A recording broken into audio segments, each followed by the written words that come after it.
아름다운 마음들을 모여서 찬양하겠습니다.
어두운 밤에 캄캄한 밤에 신랑 찬양하겠습니다.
주의 기도라는 찬양 하겠습니다. 오늘 이 자리에 모인 우리 어린 양이 수달아가는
항상 이 삶 안에 그자 가운데서 다시 살아나시며 하늘의 보사 전능하신 하나님 우편에 앉아 계시다가 저희로서 산자와 죽은 자를 심판하러 오시리라. 성령을 믿사오며 거룩한 공예와 성도가 서로 교통하는 것과 죄를 사하여 주신 것과 몸이 다시 사는 것과 영원히 사는 것을 믿사옵나이다. 아멘. 하나님의 부르심에는 후회하심이 없네. 찬양하겠습니다.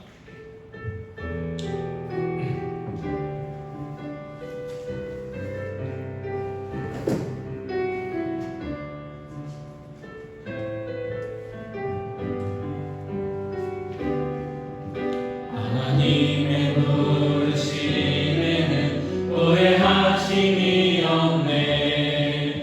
내가 이 자리에 선 것도 주의 부르심이라. 하나님의 부르심에는 결코 실수가 없네.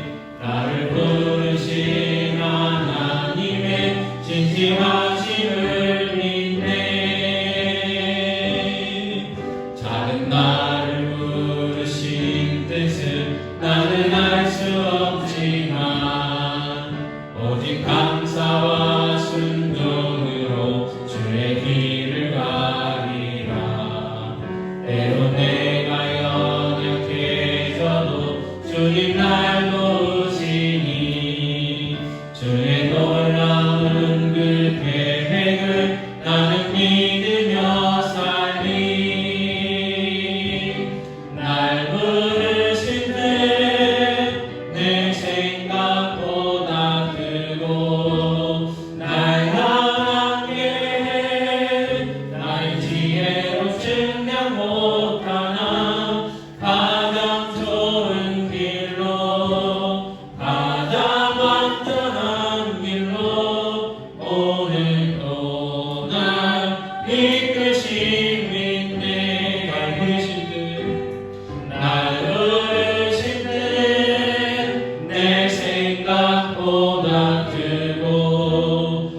날 향한 게 나의 지혜로 측량 못하나 가장 좋은 길로 가장 안전한 길로 오늘 동안 이끄십니다.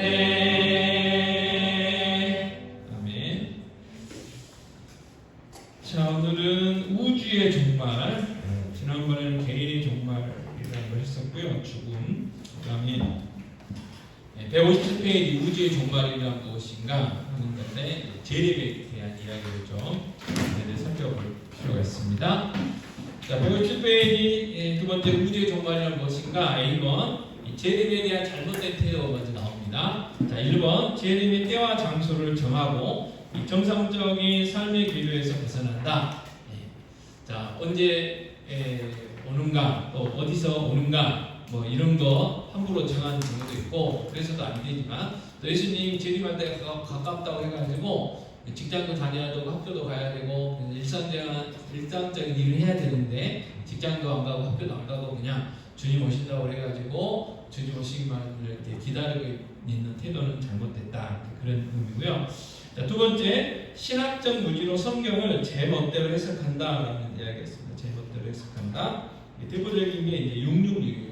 그래가지고 이 666이 이제 적그리스도, 짐승의 수, 뭐 그래가지고 여러 가지 상징을 하는데 사람들이 자기 마음대로 막 정해가지고 뭐 여러 많이 이야기했어요. 네로 이야기도 하고 수많은 사람들이 이야기했고 그 다음에 옛날에 바코드, 바코드 받지 말라고 막 난리를 쳤죠. 난리.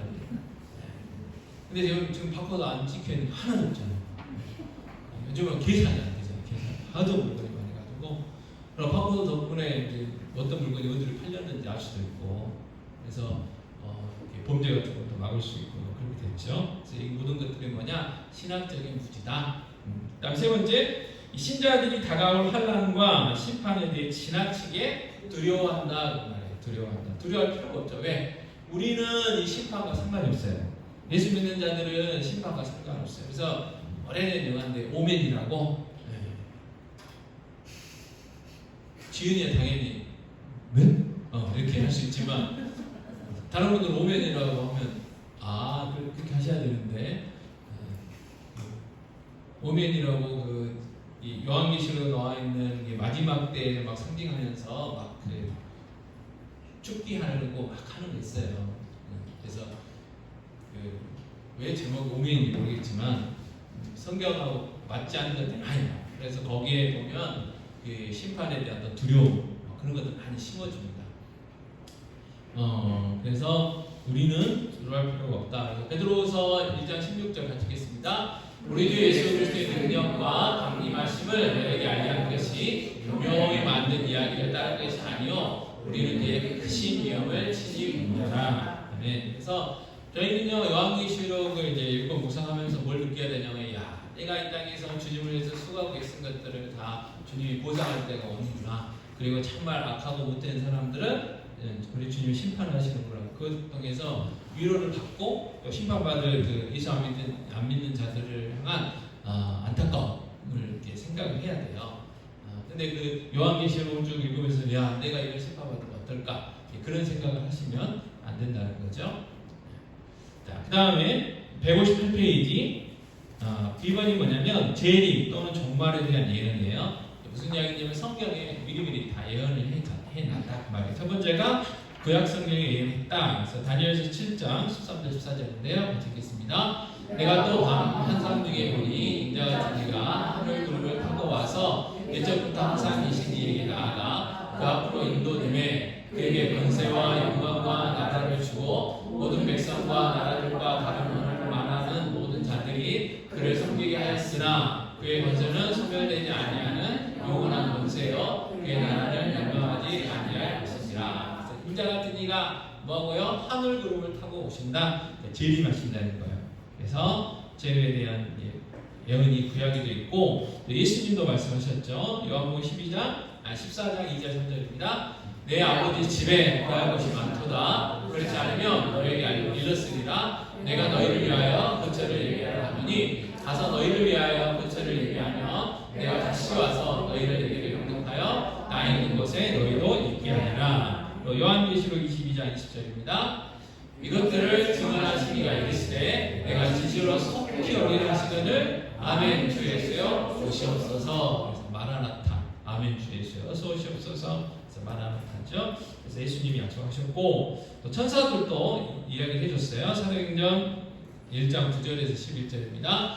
이 말씀을 마치시고 그들이 보는 데서 올려져 가시니 구름이 그를 가려 보이지 않게 하더라. 올라가실 때에 제자들이 자세히 하늘을 쳐다보겠는데 흰옷 입은 두 사람이 그들 곁에 서서 이르되 갈릴리 사람들아 어찌하여 서서 하늘을 쳐다보느냐. 너희 가운데서 하늘로 올려주신 이 예수는 하늘로 가심을 본 그대로 오시리라 하셨느니라. 그래서 이 구름 타고 올라가신 예수님이 승천하신 예수님이 다시 재림하실 거다. 그래서 천사들도 이야기를 했고 그 다음에 사도들도 이야기를 했다는 건데 첫 번째가 사도 요한입니다. 요한계시록 기록하신 분이죠. 요한복음이랑 요한 1, 2, 3서. 자, 요한계시록 1장 7절 볼지어다 그가 구름을 타고 오시리라. 각 사람의 눈이 그를 보겠고 그를 찌른 자들 볼 것이요 땅에 있는 모든 족속이 그로 말미암아 애곡하리니 그러하리라. 아멘. 또 사도 베드로입니다.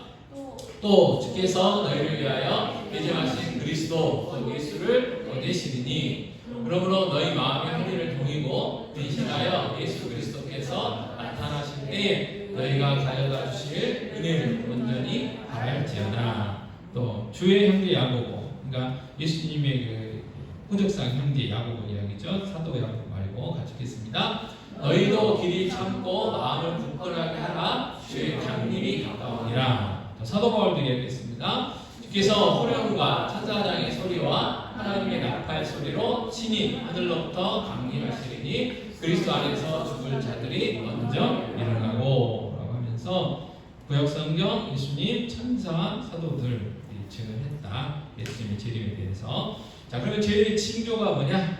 첫 번째가 이 미혹하는 자들이 있을 것이다. 이렇게 말씀하셨습니다. 그래서 마태복음 24장 4절 5절 11절 같이 읽겠습니다. 예수께서 대답하여 이르시되 너희가 사람의 미혹을 받지 않도록 주의하라. 많은 사람이 내 이름으로 와서 이르되 나는 그리스도라 하여 많은 사람을 미혹하리라. 거짓 선지자가 많이 일어나 많은 사람을 미혹하겠으며. 그래서 재림의 징조는 자기가 그리스도라고 자기가 진인주라고 하는 사람들이 많이 나타날 거다라는 게 하나의 징조고, 두 번째는 뭐냐면 배교가 증가할 거예요.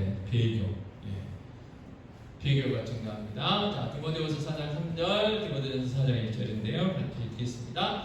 때가 이르리니 사람이 바른 교훈을 받지 아니하며 귀가 가려워서 자기의 사욕을 따를 스승을 많이 두고 그러나 성령이 밝히 말씀하시기를 후일에 어떤 사람들이 믿음에서 떠나 미혹하는 영과 귀신의 가르침을 따르리라 하셨으니. 그래서 신앙생활 하다가 다시 말해서 교회에 다니다가 이렇게 떠나는 사람들이 있을 거라는 거예요. 그래서 예를 들어서 교회 열심히 다니던 어떤 집사가 신내림 받고 무당하는 그런 일도 있고, 교회에 다니던 사람이 막 무신론자 돼가지고 막 교회를 대적하는 사람들도 있고, 그러한 비교가 점점점 많아질 거다 그 말입니다. 세 번째, 적그리스도가 나타날 것이다 그랬는데 데살로니가후서 2장 3절 4절입니다. 누가 어떻게 하여도 너희가 미혹되지 말라. 먼저 배교하는 일이 있고 저 불법의 사람 곧 멸망의 아들이 나타나기 전에는 그날이 이르지 아니하니 그는 대적하는 자라. 신이라고 불리는 모든 것과 숭배함을 받는 것에 대하여 그의 자기를 높이고 하나님의 성전에 앉아 자기를 하나님이라고 내세우느니라. 그래서 적 그리스도의 적이다 그 말이에요. 그러니까 대놓고 이제 대적하는 적 그리스도들이 나타난다는 거예요. 그래서 권력과 어떤 명예, 돈의 힘을 가지고 교회를 핍박하고 예수님을 대놓고 핍박하는 거죠. 예수님은 가짜다 이런 식으로 그런 적 그리스도가 나타날 거고, 자, 네 번째는 이 정치적 혼란이 있을 겁니다. 정치적 혼란. 마태복음 24장 6절에서 7절인데요. 같이 읽겠습니다. 난리와 난리 소문을 듣겠으나 너희는 삼가 두려워하지 말라. 이런 일이 있어야 하되 아직 끝은 아니니라. 민족이 민족을 나라가 나라를 대적하여 일어나겠고. 그래서 막 전쟁도 나고, 그리고 뭐 이렇게 막 나라 안에서도 막 이쪽에서 지금 대통령 탄핵하라고 하면 저쪽에서는 전에 대통령 탄핵하라고 그러고 한다는 그런 정치적인 혼란이 가면 갈수록 많아진다는 거예요. 그러니까 이 모든 복잡한 상황이 정리가 되려면 방법 딱 하나예요. 네, 예수님이 재림하시면. 네, 예수님이 재림하시면 그날 다 정리가 됩니다. 그 다음에 159페이지는 물리적 재앙도 있을 거라고 하셨어요. 물리적 재앙. 자, 마태복음 24장 10절 듣겠습니다. 곳곳에 기근과 지진이 있으리니 이 모든 것은 재난의 시작이니라. 예, 지금 이제 날씨가 난리잖아요. 0.5도, 1도만 올라가도 지금 난리가 나는데 여기서 0.5도, 1도 올라가면 이제 더 난리 나겠죠. 예, 지금 여러분 들어오셨겠지만 복도와 예배당의 온도 차이가 엄청나요. 여기는 에어컨을 계속 틀어놔서 시원하지만 복도는 안 틀어놨기 때문에 날씨가 지금 바깥 날씨와 비슷하죠. 그래서 이런 어떤 자연재해 같은 것들이 끊임없다는 거예요. 장마 때문에 저희는 양주도 이쪽 옥정동 쪽은 상관이 없었는데 저 반대편에는 물난리로 막 산사태 나오고 그랬잖아요. 그래가지고 전화 받고 그랬어요. 이번에 양주가 유명해져갖고 지금 그때 장마로 유명해지고 정말 이제 안주해온 그 태권도 도장 때문에 유명해지고 그래서 이 물리적인 제한들도 있고 그다음에 6번째는 뭐냐면 박해가 있을 거다. 박해. 마태복음 24장 9절 10절인데요. 듣겠습니다. 그때 사람들이 너희를 환난에 넘겨주겠으며 너희를 죽이리니 너희가 내 이름 때문에 모든 민족에게 미움을 받으리라. 그때 많은 사람이 실족하게 되어 서로 잡아주고 서로 미워하겠으며. 그래서 이제 우리가 신앙생활 하는데 힘들어지는 때가 이제 점점 오게 될 것이다. 이렇게 얘기합니다. 7번째, 도덕적 타락으로 인해 영적 냉담이 생길 것이다. 그랬는데, 자, 마태복음 24장 12절 말씀 볼까요? 불법이 성함으로 많은 사람의 사랑이 식어지리라. 네. 교회에 사랑이 충만해야 되는데 교회도 이제 점점 사랑이 식어진다는 거예요. 그래서 개인주의가 이기주의로 이제 발전하게 된다는 거죠. 자, 8번째, 복음이 전 세계에 전파될 것이다. 그래서 전 세계. 마태복음 24장 14절입니다. 이 천국 복음이 모든 민족에게 증언되기 위하여 온 세상에 전파되리니 그제야 끝이니라. 또 복음이 먼저 만국에 전파되어야 할 것입니다. 그래서 사랑의 하나님이 이 세상에 살고 있는 모든 민족들에게 복음이 증거되게 된다는 거예요. 왜요? 회개할 기회를 줘야 되잖아요. 그래서 선교사님들 열심히 지금 선교하고 있고 글자가 없는 곳에 가가지고 글씨를 만들어주고 복음을 전하는 그런 선교사님들도 계시죠. 그래서 이제 모든 이 복음이 다시 말해서 모든 선교사님들이 이 세상에 존재하는 모든 민족들 가운데 다 들어가는 그때 예수님이 오실 거다. 그 이야기입니다. 그리고 9번째, 천체가 흔들릴 것이다. 그랬어요. 천체. 같이 읽겠습니다. 그날 환란 후에 즉시 해가 어두워지며 달이 빛을 내지 아니하며 별들이 하늘에서 떨어지며 하늘의 문등들이 흔들리리라. 그때 인간의 진도가 하늘에서 보이고 그때 땅의 모든 족속들이 통곡하며 그들이 인자가 구름을 타고 운명과 큰 영광으로 오는 것을 보리라. 네. 그래서 막 해가 어두워지잖아요. 그래서 영화 같은데도 태양이 그 기능을 다해가지고 어두워지니까 막 우주가 막 복잡하잖아요. 그래서 막 과학자들이 핵폭탄 들고 가가지고 비행기를 싣고 가가지고 비행기가 아니죠. 우주선으로 싣고 가가지고 태양에다가 핵폭탄을 확 터뜨려가지고 다시 해를 회복시키고 뭐 하는 그런 영화들이 있어요. 그러니까 그럴 때가 온다는 거죠. 자, 그런데 문제는 뭐예요? 모든 족속들이 통곡하지만 우리는 통곡 안 해요. 할 필요가 없어요. 왜? 주님이 재림오시기 하기 때문에 우리는 이제 우리 살아생전에 주님 오신다고 하면 우리는 눈물 씻기고 천국 가게 되는 거죠. 그래서 그렇고 그다음에 10번째, 이스라엘이 회복될 것이다. 그래서 이스라엘. 마태복음 11장 26절 10절인데요. 듣겠습니다. 그리하여 온 이스라엘이 구원을 받으리라. 기록된 바 구원 자가 시온에서 오사 야곱에게서 경건하지 않은 것을 돌이키시겠고 내가 그들의 죄를 없이 할 때에 그들에게 이루어질 내 언약이 이것이라 함과 같으니라. 아멘. 자, 이스라엘은 지금 유대인들이라고 불려지잖아요. 그래서 유대교를 섬기고 있는 아직도 메시아 그리스도를 기다리고 있는 유대인들, 지금 열심히 지금 그 아랍 사람들하고 전쟁하고 있는 그 사람들, 또 전세적으로 흩어지고 있는 유대인들이 이제 마지막 때가 되면 구원받는 이제 그런 때가 올 거다 라고 말씀하셨습니다. 아직 유대인들 중에 예수 안 믿는 사람이 너무 많죠. 자, 11번 악의 증가가 있을 것이다. 디모데후서 3장 1절에서 5절 길지만 천천히 읽어보겠습니다.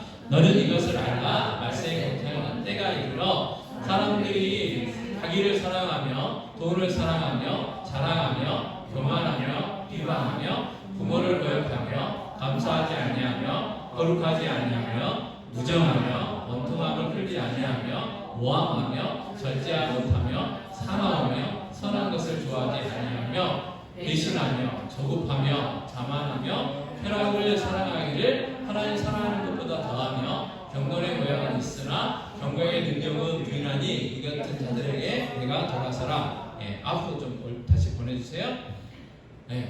자, 지금 그러잖아요. 사람들이 자기를 사랑해요. 자자가 빠졌고요. 그다음에 돈 사랑하죠. 그럼 막 자기 있는 것들을 자랑하는 거예요. 거만하고 비방하고 부모 교육하고 감사도 않고 거룩하지도 않고 정의 없고 원통함을 풀지 않아요. 또 모함하고 절제하지 않고 사납죠. 요즘 시대 사납. 엊그저께도 어젠가 그젠가 일본도 가봐가지고 울면식 없는 사람을 이렇게 해치기도 하고 그런 세상이 돼버렸어요. 또 선한 것을 좋아하지도 않고 넘겨주세요. 배신하고 조급하고 자만하고 쾌락 사랑하기를 무엇보다 더 사랑한다고요? 하나님 사랑하는 것보다 더해요. 그래서 자기가 즐거워요. 그래서 예배하러 오면서도 자기가 즐겁지 않고 자기가 은혜가 안 되면 은혜가 없다고 막 그러고 그래요. 그럼 경건의 모양은 있어요. 근데 능력은 없는 그런 세대. 디모데후서가 기록된 때도 그랬고 지금도 그렇고 가면 갈수록 더해진다는 거죠. 강도가. 자, 마가복음 13장 12절입니다. 형제가 형제를 아버지가 자식을 죽는 데에 내주며 자식들이 부모를 대적하여 죽게 하리라. 이런 일들이 더 일어나게 된다는 거예요. 재림이 다가올수록. 자, 그러면 재림의 시기가 뭐냐? 언제냐? 첫 번째, 하나님만 아신다. 성부 하나님만 아신다 그 말이에요.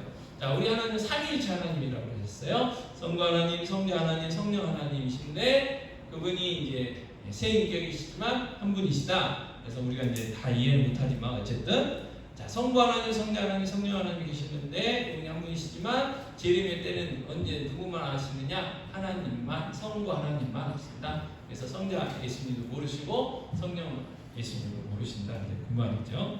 자, 마태복음 24장 그러니까 당연히 우리는 알 수 있어요, 없어요?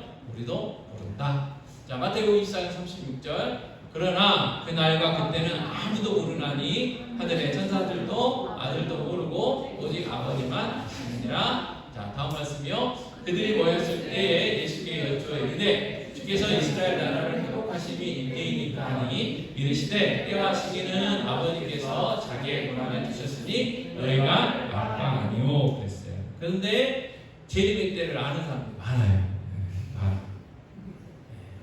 이게 다 가짜다. 두 번째, 예측할 수 없는 가운데 있습니다. 예측할 수 없는 가운데. 자, 마태복음 24장 42절 같이 읽겠습니다. 그러므로 깨어있으라. 어느 날에 너희 주가 임하는지 너희가 알지 못하느니라. 베드로후서 3장 10절 12절입니다. 그러나 주의 날이 도둑같이 오리니 그 날에는 하늘이 큰 소리로 떠나가고 물질이 뜨거운 물에 풀어지고 땅과 그 중에 있는 모든 일이 드러나리로다. 이 모든 것이 이렇게 풀어지리니 너희가 어떠한 사람이 되어야 마땅하냐? 거룩한 행실과 경건함으로 하나님의 날이 임하기를 바라보고 간절히 사모하라 그랬어요. 그러니까 제가 얼마 전에 지나가는 소리로 수요일 비 오는 수요일에 예수님 재림할 수도 있다 그랬는데 그렇게도 예측이 안 된다는 거죠. 그때는 좀 긴장을 할 거 아니에요. 근데 전혀 예상할 수 없을 때 오시니까 언제 오실까 그 고민할 게 아니고 언제든지 오시든지 간에 기쁨으로 맞이할 수 있는 준비하고 있으면 되잖아요. 그죠? 자, 그래서 밑에 보시면 노아의 홍수 때로 때처럼 오실 거다 그랬어요. 누가복음 17장 27절 읽겠습니다. 노아의 때에 된 것과 같이 인자의 때에도 그러하리라. 노아가 방주에 들어가는 날까지 사람들이 먹고 마시고 장가들고 시집가더니 홍수가 나서 그들을 다 멸망시켰으며, 그러니까 일상생활이 그대로 돌아갈 때, 그러니까 그 방주가 다 지어지고 동물들도 들어가고 그 다음에 노아의 가족도 들어가서 하나님이 문을 딱 닫으셔가지고 비가 확 쏟아졌잖아요. 그 순간까지 어디서는 장가가는 사람도 있었고 어디서는 잔치하는 사람들도 있었고 그랬다는 이야기죠. 그러니까 지금 우리 일상생활하는 가운데 언제 어디서 어떻게 오실지 모른다, 예측할 수 없는 가운데, 또 그 다음에 소돔의 멸망 때처럼 오실 거다 그랬습니다. 누가복음 17장 28절 30절 때 듣겠습니다. 또 롯의 때와 같으니 사람들이 먹고 마시고 사고 팔고 심고 집을 짓더니 롯이 소돔에서 나가는 날에 흘러부터 불과 여왕이 비롯하여 그들을 멸망시켰느니라. 인자가 나타나는 날에도 이러하리라 했어요. 그래서 나중에 뭐 하려고 통장에다 적금 200만 원 넣어놨는데 200만 원 작나요? 2천만 원 넣어놨는데 그거 써보지도 못할 때가 아니다 그 말이에요. 그래서 내가 예를 들어서 그거 해가지고 뭐 하려고 했는데 그 전에 주님이 오실 수도 있다. 그리고 세상 사람들은 예수 안 믿는 사람들 여전히 죄 가운데 살아가고 있을 것이다. 그러다가 너무나 갑자기 조금 표현이 그렇지만 벼락 맞는 거죠. 예수님 오시면 끝나는 거예요. 게임 끝. 자, 그 다음 160페이지 보시면 재림의 시기에 관한 다른데요. 자, 요한계시록 20장 6절 말씀이 있는데 같이 읽어보겠습니다. 자, 이 첫째 부활에 참여하는 자들은 복이 있고 거룩하도다. 둘째 사망이 그들을 다스리는 권세가 없고 도리어 그들이 하나님과 그리스도의 제사장이 되어 1000년 동안 그리스도와 더불어 왕 노릇하리라 그랬어요. 자, 요한계시록에 보면 요한계시록 20장 6절에 넘기지 마시고요. 아니요, 가만히 있어 보세요. 자, 그들이 하나님과 그리스도의 제사장이 되어 1000년 동안 그리스도와 더불어 뭐 한다고요? 왕 노릇하리라. 아니, 이 문구가 있어요. 이 문구. 1000년 동안 그리스도와 더불어 왕 노릇하리라 하는 이 문구가 있어서 이걸 뭐라고 이야기했냐면 사람들이 천년 왕국이라고 이제 명칭을 붙였어요. 천년 왕국. 그래서 이 천년 왕국이 언제냐에 따라서 하나, 둘, 셋, 네 가지 그 설이 있어요. 설. 첫 번째가 뭐냐면 이제 넘겨주세요. 무천년설이에요. 무천년설. 이게 무자는 없을 무자입니다. 천년이 없다 그 말이에요. 천년 왕국이 따로 없다 그 말이에요. 그래서 이 무천년설은 제가 한번 읽어볼게요. 자, 지금의 시대가 예수 그리스도와 성도가 지상을 다스리는 천년 왕국의 시대라는 견해로 요한계시록 20장 1절부터 6절의 말씀을 미래가 아닌 현재의 교회 시대로 해석한다 그랬어요. 자, 예수님 2000년 전에 오셨잖아요. 그걸 초림이라고 그래요. 자, 그때부터 예수님 몇 년고 오실 거 아니에요. 그러니까 재림. 그 사이가 뭐냐면 천년 왕국이다 그 말이에요. 천년 왕국. 그러니까 천년 왕국이라는 기간이 따로 있지 않다는 거예요. 그래서 마지막 때 예수님이 재림하실 때 그 성경에 나와 있는 이제 대환란들의 징조들이 집중적으로 이제 나타나고 예수님이 재림하시고 그 순간 우리 믿는 자들은 살아있는 사람들은 휴거되고 그리고 나서 이제 새하늘과 새 땅이 임하게 되고 이렇게 이제 되는 게 무천년설. 그래서 저희는 저희 교단 그리고 개혁신학에서는 무천년설을 이야기해요. 무천년설을. 그래서 천년왕국이 따로 있는 게 아니고 어떤 특정한 기간이 있는 게 아니고 예수님의 초림과 재림 사이에 있는 이 기간을 천년왕국으로 한다 그 말이에요. 그래서 왜 그렇게 하냐면 다른 성경 구절들을 쭉 종합해 본 결과 그렇다는 거예요. 다른 성경 구절들을 종합해 본 결과. 두 번째가 뭐냐면 우리 교재는 뭐라고 나왔냐면 후천년설이에요. 후천년설. 자, 뭐라고 설명이 되어 있냐면 이 그리스도의 재림과 통치가 미래의 천년 왕국 후에 일어난다고 보는 견해다 말이에요. 자, 보시면 초림이 예수님이 오셨잖아요. 그 다음에 이제 뒤에 환란들이 나올 거예요. 뭐 마지막 때 어떤 이런 뭐 천체가 흔들리고 무슨 뭐 박해가 일어나고 저 그리스도가 있고 뭐 이제 그런 것들이 쭉 있는 다음에 어느 순간 천년 왕국이 이제 시작돼요. 천년 왕국이. 그리고 그 천년왕국이 끝나면 예수님이 이제 재림하시고 사람들이 휴거되고 그리고 새하늘과 새 땅을 임하고 이렇게 되는 거예요. 그래서 이 세상이 이제 점점 이게 안 좋다가 갑자기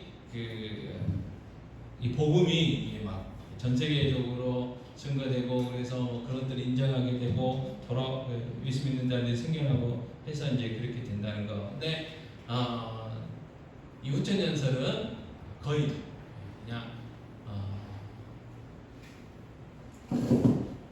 성경의 다른 것들과 비교해 봤을 때 맞지가 않아요.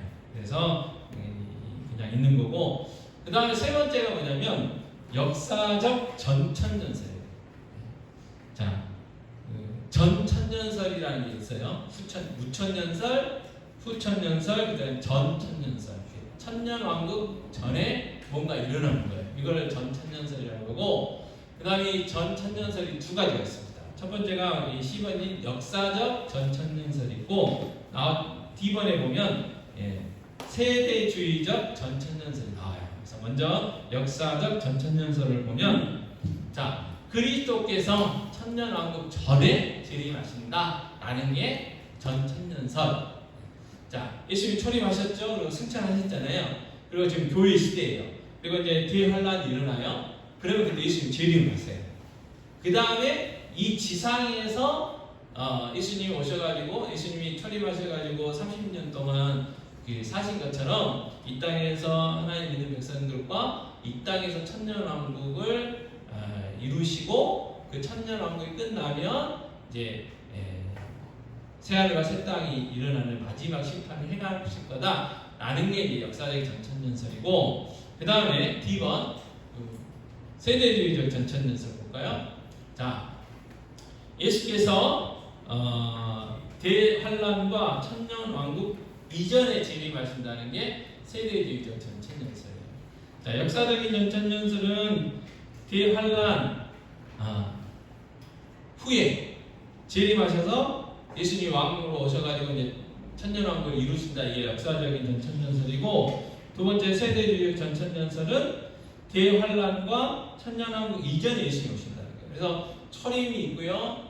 그 다음에 갑자기 이제 휴거와 재림이 이제 휴거와 재림이 이루어지고, 그 다음에 이제 대환란, 그 다음에 이제 아마겟돈이라는 마지막 무슨 전쟁 이야기를 하고, 그 다음에 천년왕국 이 땅이 이루어지고 이스라엘이 회복되고 뭐 이렇게 이야기해요. 그 다음에 천년왕국이 끝나면 마지막 심판이 있을 것이다 라고 이야기하는 거예요. 근데 이 세대주의적이라는 말 그대로 이거는 말 그대로 이제 후천연설도 별 의미가 없는 거고, 이 세대주의적 전천연설은 이단들이 많이 이야기해요.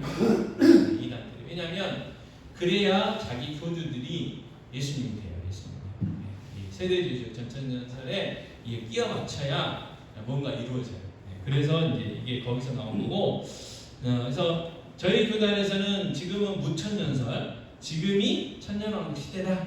그래서 예수님 초림과 재림 있고 예수님 재림하면 다 끝난다라는 게 이제 무천연설이고요. 그 다음에 이제 저희가 일제시대 때 그리고 얼마 정도에 주장했던 천년왕국에 대한 견해는 역사적 전천년설이었어요. 역사적 전천년설. 예수님이 재림하시고 난 다음, 대환란 다음에 예수님 재림하시고 이 땅에서 예수 믿는 사람들과 천년왕국을 이루시고 그 다음에 이제 마지막 심판이 있을 거다라고 하는데요. 이야기합니다. 그래서 중요한 건 뭐냐면 예수님이 재림하시면 이 땅은 사라지고 새하늘과 새 땅이 임할 거다라고 이야기하시고, 우리는 이미 예수 믿는 사람이기 때문에 우리가 살아있을 때 예수님이 오시면 휴거될 거고, 그 다음에 우리가 죽은 다음에 예수님 재림 있으면 뭐 전혀 상관없는 거예요. 그래서 우리는 대환란과는 상관이 없다. 우리는 대환란과는 상관이 없다. 우리가 받는 심판이 아니라는 거. 물론 박해가 있고 배후가 있고 막 그래서 좀 힘들 수도 있죠. 또 마지막 세대에 보면 정이 없어지고 막 하니까 그런 것 때문에 힘들고 어렵겠지만 어떤 대환란이라든지 그런 거 하고는 저희가 상관없다. 그래서 신학교에서 한 학기 동안 배웠던 내용을 짧게 제가 배우셨습니다. 자, 그 다음에 161페이지 재림의 모습. 재림의 모습으로 예수님이 어떻게 오실 거냐, 이건 잘 알고 있어야 돼요. 그래야 안 속아요, 안 속아. 자, 첫 번째, 예수님은 가시적으로 다시 오셔요. 자, 요한계시록 1장 7절입니다. 볼지어다 그가 구름을 타고 오시리라. 각 사람의 눈이 그를 보겠고 그를 찌른 자들도 볼 것이요 땅에 있는 모든 족속이 그로 말미암아 애곡하리니 그하리라. 아멘. 자, 예수님이 재림하실 때는 예수 믿는 사람이든 안 믿는 사람들은 다 본다는 거예요. 이 눈으로 볼 수 있게 오신다는 거예요. 근데 이단들은 뭐라고 그래요? 공중 재림을 하셔가지고 믿는 자들에게만 보이셨다, 뭐 이렇게.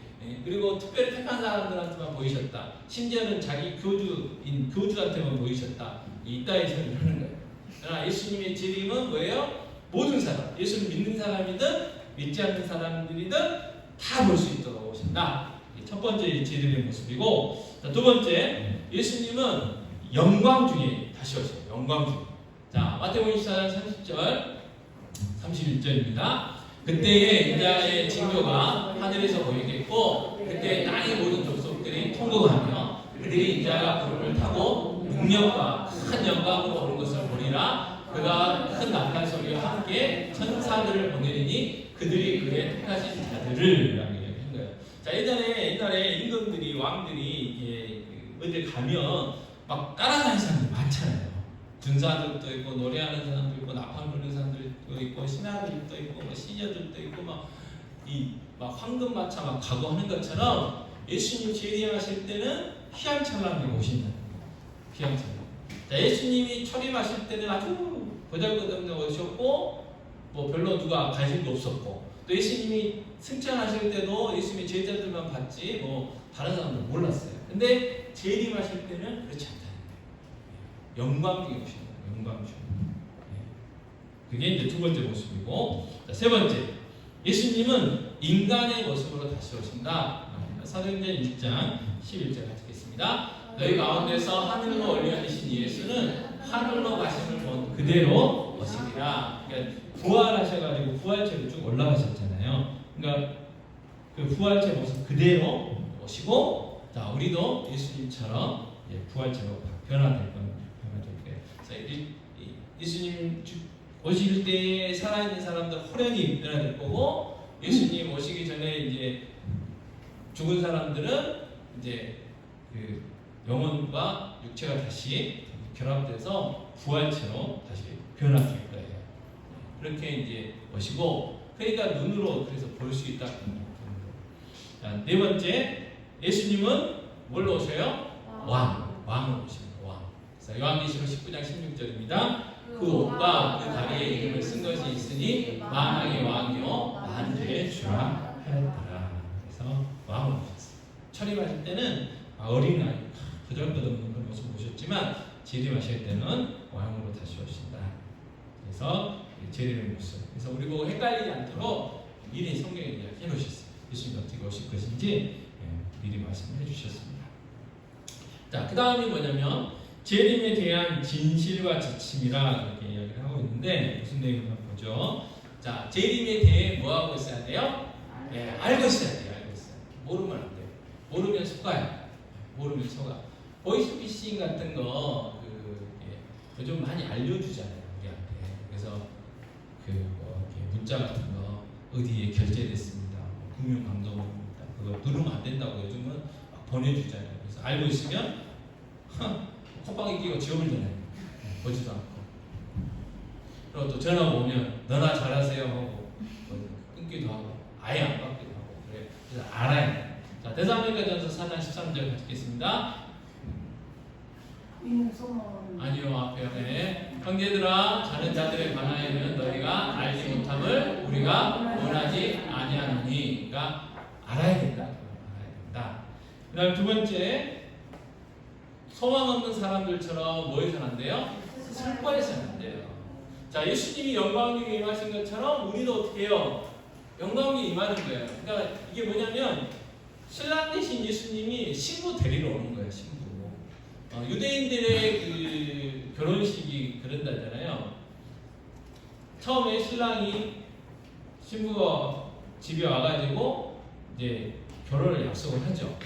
그 다음에 신랑이 떠났다가 가서 집도 마련하고 뭐 이렇게 준비가 되면 다시 와요. 그래가지고 이제 신부를 데려가잖아요. 그것처럼 예수님 초림하셨어요. 그래가지고 이제 떠나셨잖아요. 그래서 우리가 그 집을 마련하고 계시다고 그랬잖아요. 그 준비가 다 되면 우리 데리러 오는 거예요, 신부들. 그러니 우리는 슬퍼할 필요가 없잖아요. 신랑 맞은 신부가 뭐 울 필요가 뭐가 있어요. 웃어야죠. 기뻐야죠. 그죠? 그래서 슬퍼해서는 안 된다. 데살로니가전서 4장 13절 하반절입니다. 이는 소망 없는 다른 이와 같이 슬퍼하지 않게 하려 함이라. 디도서 2장 13절이요. 복스러운 소망과 우리의 크신 하나님 구주 예수 그리스도의 영광이 나타나심을 기다리게 하셨으니 라고 해서 소망을 하는 사람처럼 슬퍼해서는 안 되고, 자 162페이지 세 번째, 또 무엇도 없어야 돼요? 두려움 없이 확신을 가져야 돼요. 두려워할 필요 없다는 거예요. 자, 데살로니가전서 4장 14절 읽겠습니다. 우리가 예수께서 죽으셨다가 다시 살아나심을 믿을진데 이와 같이 예수 안에서 자는 자들도 하나님이 그와 함께 데리고 오시리라 그랬어요. 예수께서 죽으셨다가 다시 살아나심을 믿을진데 이와 같이 예수 안에서 자는 자들도 하나님이 그와 함께 데리고 오시리라. 그래서 우리는 두려워할 필요 없어요. 아까도 말씀드렸지만 뭐 이렇게 대환란 나오는데 막 박해 당하는 그런 것들은 우리하고 상관이 없다는 거죠. 자, 네 번째, 사건의 순서를 알아야 돼요. 사건의 순서. 네. 자, 데살로니가전서 4장 15, 17절은 저희가 아까 쭉 읽었습니다. 네, 넘겨주시고요. 자, 첫 번째 뭐냐면, 네, 하나 더 넘겨주세요. 예수님이 강림하셔요. 그 다음에 무슨 일이 일어나요? 죽은 자들이 일어나요. 그 다음에 세 번째 뭐예요? 살아남은 자들도 휴거. 그래서 공중에서 어떻게 해요? 주를 영접하여 주와 함께 있게 되는 거예요. 그러니까 휴거 되니까 이 땅에서의 그 어떤 환란들은 우리하고 예수 믿는 사람들하고는 상관이 없다. 그 다음에 네 번째가 공중에서 주를 영접하여 주와 함께 있게 된다. 자, 다섯 번째, 소망의 말로 서로 뭐 해야 돼요? 위로해요. 위로. 네. 그래서 데살로니가전서 4장 18절에 그러므로 이러한 말로 서로 위로하라.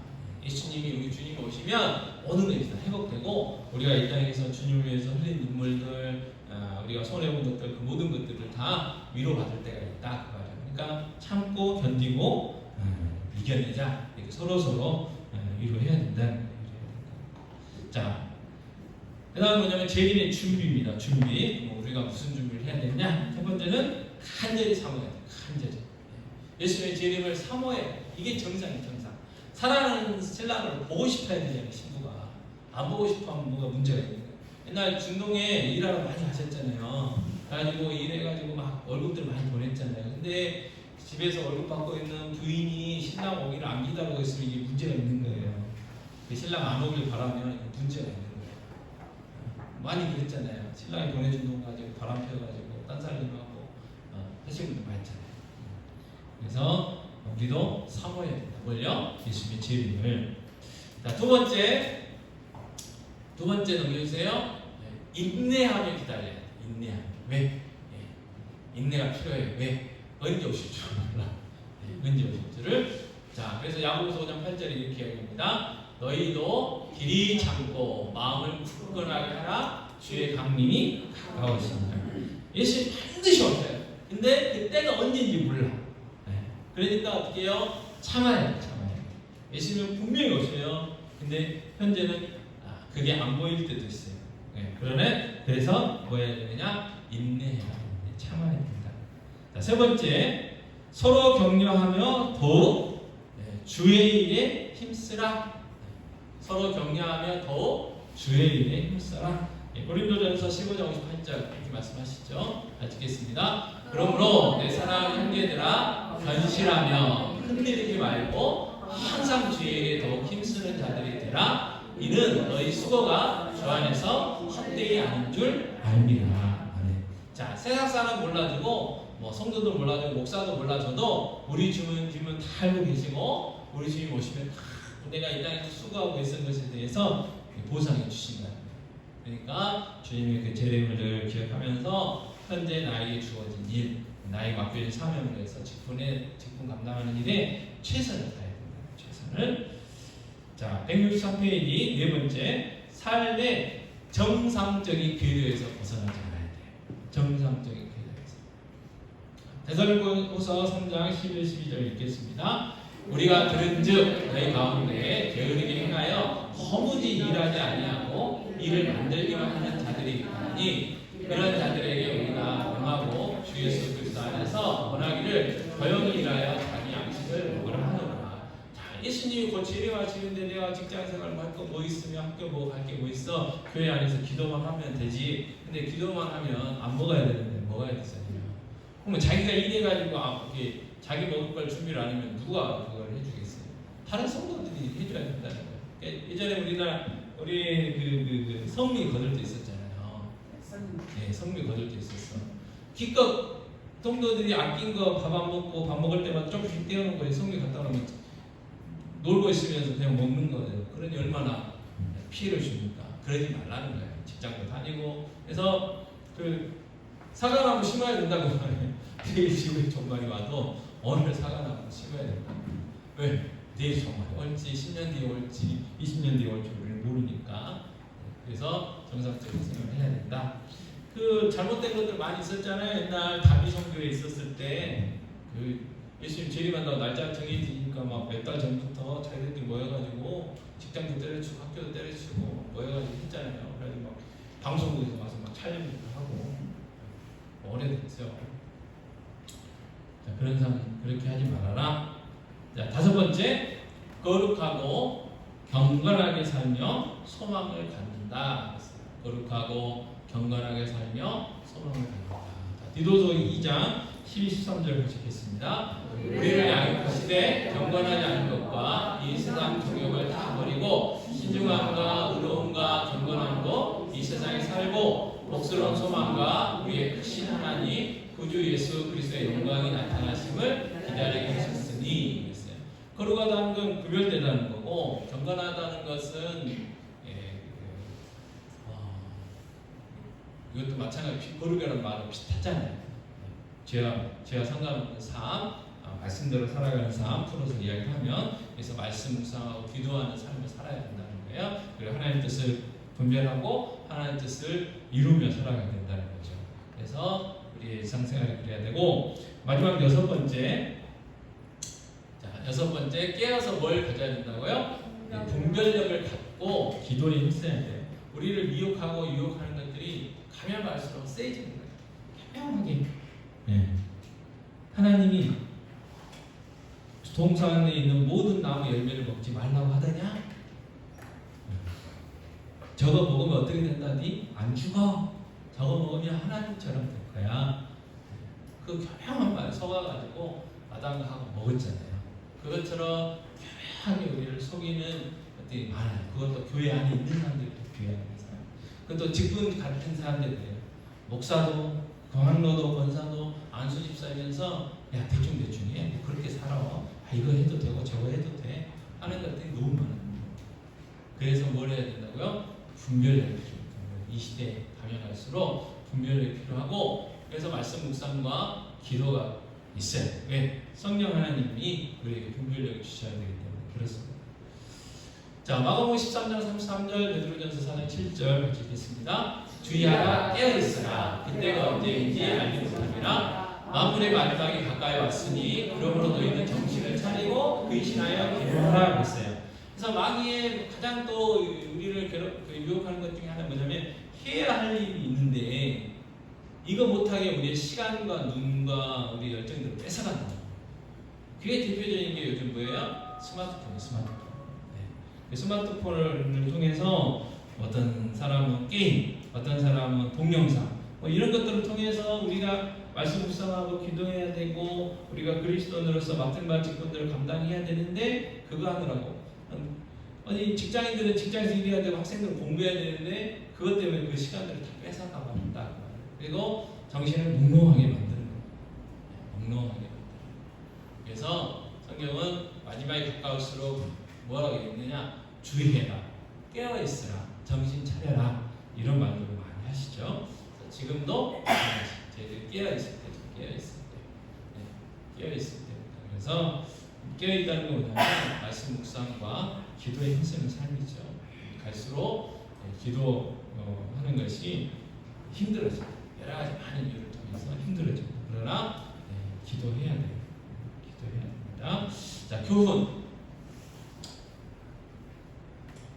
같이 읽겠습니다. 예수님은 반드시 다시 오시기 때문에 오늘이라도 오실 수 있다는 긴박감을 갖고 매 순간을 충실히 삶으로써 그분을 두려움이 아니라 반갑게 맞이해야 합니다. 두려움이 아니라 반갑게 맞이해야 돼요. 그래서 마라나타라고 그랬죠. 마라나타. 아멘 주 예수여 오시옵소서. 그런데 지윤이는 마라나타가 안 되겠죠. 좀 더 살아가야죠. 그죠? 좀 더 살아가야죠. 지윤이면 어떻겠어요? 지금 예수 믿는 사람들의 문제가 그거죠. 아멘 주 예수 오시옵소서 마라나타라고 해야 되는데 지금 말고 조금만 더 딱 오시면 좋겠다 하는 것이 우리의 모습인데 그러지 않아야 되는 거죠. 자, 요약입니다. 요약. 자, 개인의 종말, 그다음에 우주의 종말 지금 우리가 다뤘어요. 두 주 동안에. 요약입니다. 같이 읽겠습니다. 죽음은 아무도 피할 수 없다. 죽음 후에 두 운명이 있다. 죽음 후의 운명은 하나님 말씀에 대한 반응에 따라 결정된다. 예수님의 재림의 시기는 아무도 모르나 반드시 재림하신다. 넘겨주세요. 예수님이 재림하시면 지구는 종말을 맞는다. 신자는 현재에 맡게 된 일에 충실하면서 재림을 준비해야 한다. 재림을 두려움이 아니라 사모하는 마음으로 기다려야 한다. 하는 것이 오늘의 결론입니다. 그래서 삶이 힘들 때 요한계시록 묵상해야 돼요. 왜? 하나님 우리 눈물을 씻겨주시고 정말 이 세상이 아닌 새하늘과 새 땅으로 만드실 것에 대한 소망이 담겨있기 때문에 그래요. 그렇습니다. 그래서 종말을 맞이하는 태도, 죽음을 맞이하는 태도. 그래서 주 안에서 죽음은 뭐예요? 복되다. 죽음은 뭐예요? 이사가는 거다. 어디로요? 천국으로 이사가는 거다. 라는 그런 확신들이 필요합니다. 자, 기대라는 찬양 하시고 기도하고 마치겠습니다.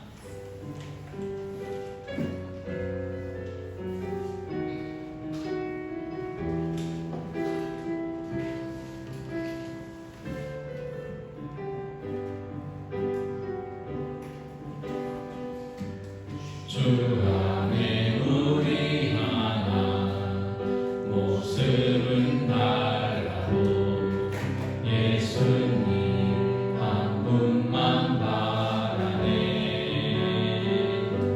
사랑과 선행으로 서로를 격려해 따스함으로 보듬어가리. 주님 우리 안에 함께 하시니 가운데 자매의 기쁨과 슬픈 느낌에 내 안에 있는 주님 모습 보내 그분 기뻐하시네.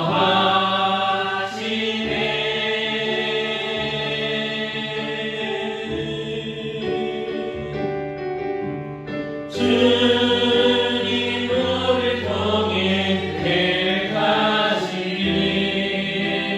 부족한 입술로 찬양하게 하시니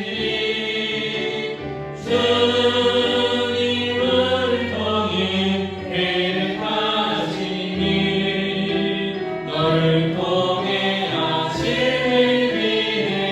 기대해. 이 시간 정말 하나님 우리를 통해서 하시는 그 일들이 있는데 그 아름다운 일들을 이루어드리는 하나님 기뻐하시는 교회 되겠다라고. 그래서 예수 믿지 않는 자들 예수 믿게 하고 예수 믿는 자들은 제자 삼는 하나님 기뻐하시는 교회 되겠다라고 해주시고 돌아온 주일 정규일 수련회입니다. 그래서 우리가 하나님이 우리에게 각각의 성격들을 주셨는데 기질들을 주셨는데 서로의 기질들을 파악하고 우리가 서로가 서로를 섬겨서 정말 사랑을 하나 되는 귀한 교회 이루어갈 수 있는 그런 수련회 되게 달라고 기도해 주시고, 환우들을 기도해 주시고, 또 총 가셨지만 남은 유가족들이 있는데 신경영 집사님의 가정에서 특별히 자녀들이 예수 믿지 않는 그런 상태에 있는 것 같은데요, 하나님께 주셔서 그 자녀들도 예수 믿고 또 하나님 때에 천국 가서 아버님 만날 수 있는 유가족들 되게 달라고 기도해 주시고, 또 우리도 언젠가 주님 만나야 되는데 기쁨으로 만나뵐 수 있도록 맡겨진 사명 잘 감당할 수 있게 달라고 기도하도록 하겠습니다. 언제나 시간 전에 기도합니다. 언제나 우리 확신이 되겠습니다. 예수 믿지 않는 자들 예수 믿게 하고 예수 믿는 자들 예수 제자 삼는 귀한 사명 우리에게 있습니다. 아버지 하나님 귀한 사명 잘 감당할 수 있도록 도와주셔서 우리를 통하여 이 지역에 예수의 복음이 전해지게 하여 주시고, 땅까지 일러 예수의 복음이 증거되어질 수 있도록 도와주셔서 이 구원의 관계 역할을 사며 아버지 땅까지를 복음과 선교 사명을 감당하는 저희들의 삶이 되게 하여 주시옵소서. 하나님 기뻐하시는 교회 되길 원합니다. 하나님 인정받는 교회 되길 원합니다. 아버지 하나님 교회 수련회를 앞두고 있습니다. 아버지 우리에게 힘쓰게 하여 주시고, 아버지 하나님께서 우리에게 주신 성격과 이 기능을 잘 파악하여 서로 하나 되는데 힘써갈 수 있도록 힘쓸 수 있도록 도와주시고, 함정하여 서로 이루게 하시고 하나 되어 하나님께서 이루어드릴 수 있는 교회 되어줄 수 있도록 우리 베풀어 주시옵소서. 아버지 하나 드리시기도 합니다. 안지근 집사님 안수기원에 기도해 주시기 원합니다. 치유와 회복의 일을 하여 주시옵소서. 우리 치유와 회복의 일을 하여 주시고, 또 여러 가지 남들에게 말 못하는 안타까운 아버지 연약함들이 있습니다. 육체의 연약함, 정서적인 연약함, 여러 연약함들이 싸우니 주님 하시오니 치유와 회복의 일을 그래서 방금케 하여 주셔서 하나님께 영광 삶이 되게 하여 주시옵소서. 이스라엘 목사님 천국하셨지만 남아있는 그 유가족들 기억하여 주시고, 우리 자녀들이 예수를 믿고 영접하여 예수 안에서 살아가게 하여 주셔서 하나님 보시기 그날 언젠가 천국 가서 아버지 만나뵐 수 있는 유가족들 되어줄 수 있도록 도와주옵소서. 우리 언젠가 주님 만나야 되는데 주님 만날 준비 부지런히 할 수 있도록 도와주시고, 주님 앞에 사명 감당하며 살아가는 복된 된 인생 다 되게 하여 주시옵소서. 하나님 감사합니다. 오늘 또 저희들 무더운 날씨 속에서도 불러주시며 감사합니다. 지난주에는 개인의 종말인 죽음에 대해서, 또 오늘은 우주의 종말인 주님의 재림에 대해서 다시 한번 저희들 배웠습니다. 공부했습니다. 주님의 재림의 그 시기들과 징조들을 잘 알게 하시고, 그 주님의 재림을 사모하며 기대하며 잘 맡겨진 사명 잘 감당할 수 있는 저희들이 삶이 되게 하시옵소서. 그래서 언제 주님 만나더라도 기쁨으로 만나뵐 수 있도록 준비 잘할 수 있도록 도와주시기 원합니다. 아버지 하나님, 지금 없는 교회에 주신 귀한 기대와 사명이 있습니다. 저희들 정말 하나 되어 예수 믿지 않는 자들 예수 믿게 하고, 또 예수 믿는 자들 예수 제자 삼는 하나님 기뻐하시는 교회 되게 하여 주시옵소서. 그래서 정말 무엇보다도 정말 구원의 방주 역할을 감당하게 하시고, 땅까지도 복음 증가하는 선교의 사명도 감당케 하시기 원합니다. 돌아오는 주의 종교의 수련입니다. 하나님 우리에게 주신 성격과 기질을 잘 파악하여 서로 섬기며 하나 되어 하나님의 일들을 감당하기 위하여 저희들 수련하려고 합니다. 모든 성도들을 참여하게 하여 주시고, 서로가 어떤 하나님의 성격과 기질들을 주셨고 우리가 어떻게 서로 섬겨야 되는지를 깨닫게 하셔서 하나 되게 하시고, 하나 되게 하신 것을 힘써 지키게 하여 주셔서 하나님 맡기신 귀한 일들을 잘 감당할 수 있도록 도와주시기 원합니다. 아버지, 또한 하루 드려서 기도합니다. 안지기 집사님, 안수인 권사님 치유와 회복의 은혜를 허락해 주시옵소서. 유광장 권사님 치유와 회복의 은혜를 허락해 주시기 원합니다. 또 우리 각자에게도 연약함들이 있습니다. 육체의 연약함, 정서적인 연약함들, 남들에게 말 못하는 연약함들이 있는데 주님 치유와 회복의 은혜를 허락하셔서 인간에 감동케 하여 주시기 원합니다. 그래서 귀한 사명 잘 감당하며 기쁨으로 신앙생활 할 수 있도록 도와주시옵소서. 아버지 하나님, 귀한 집사님이 땅에 보내셨다가 하나님께 천국으로 불러가셨습니다. 그러나 남아있는 유가족들이 있습니다. 신경 집사님의 부인 권사님과 자녀들에게 은혜 주시옵소서. 예수 믿지 않는 자들 예수 믿게 하시고 예수 안에서 하나 되게 해주셔서 언젠가 주님 부르시는 그날 천국 가서 아버님 배울 수 있는 믿음의 가정 되어줄 수 있도록 은혜 베풀어 주시기 원합니다. 또 우리도 언젠가 주님 만나야 됩니다. 아버지 그 만날 준비 부지런히 하게 하여 주시옵소서. 그들의 맡기신 귀한 직분 잘 감당할 수 있는 충성되게 감당하는 귀한 저희들의 삶이 되게 하시기 원합니다. 돌아올 한 걸음도 지켜주시옵소서. 오늘 저녁도 평안한 마음 허락하여 주시옵소서. 이 무더운 날씨를 이겨낼 수 있도록 도와주시옵소서. 이 모든 말씀 우리 주 예수 그리스도의 이름으로 기도합니다. 아멘. 하늘에 계신 우리 아버지여, 이름이 거룩하게 여김을 받으시오며 나라의 임하옵시며 뜻이 하늘에서 이루어진 것 같이 땅에서도 이루어지이다. 오늘날 우리에게 영원한 양식을 주옵시고 우리가 우리에게 죄진 자를 사하는 것 같이 우리 죄를 사하여 주옵시고 우리를 시험에 들게 하지 마옵시고 다만 악에서 구하옵소서. 되게 나라와 권세와 영광이 아버지께 영원히 싸움나이다. 아멘.